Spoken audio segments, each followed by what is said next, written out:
This is Alexis Nelson, a junior at Louisville St. Francis High School. Through 4 games this season, she's led her team to a 3-1 start while tossing in more than 36 points per game. Because of that, she's starting to draw a lot of attention from her opponents. It's a challenge, but it's also a compliment at the same time because people, they don't like you when you're playing against them, but after the game, they give you the recognition that you deserve. And people learn to know your name and who you are. She averaged 30 points per game through her freshman and sophomore years, but didn't get a lot of notoriety because she missed nearly half of her team's games due to injury.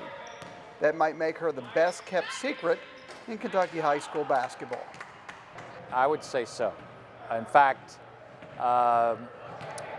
recently I saw somewhere, I'd read somewhere where a gentleman made a comment to that effect. But slowly but surely we are getting more exposure for Alexis.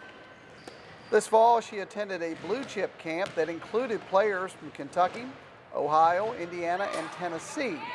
She was named the top underclassman. Her ball handling, defense, every aspect of her game is better than it was significantly from 2 years ago. When you have a player as talented as Alexis, you often worry about poachers, schools that are bigger, more established in the game of basketball than, say, St. Francis is, and worry about those schools trying to lure her away to come play for them. It's illegal to recruit players for athletic purposes here in the state of Kentucky, but as we all know, schools find a way around it. However, Coach Zangari says he does not worry about schools coming in and taking Alexis away. And the reason I say that, her mother is a big advocate of education, and St. Francis is one of the top schools academically in the city of Louisville. The kids that come out of St. Francis, a lot of them go to Ivy League schools. Well, I do know that although sports can get you in the door, I know that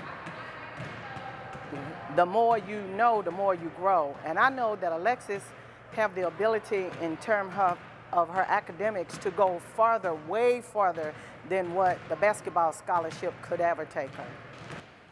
She is outstanding in the classroom and entertains thoughts of attending an Ivy League school. She wants to go into the medical field and eventually become a pediatrician. But before that, she'll likely be a basketball player you'll be hearing a great deal about. Gary Fogle, CN2 Sports.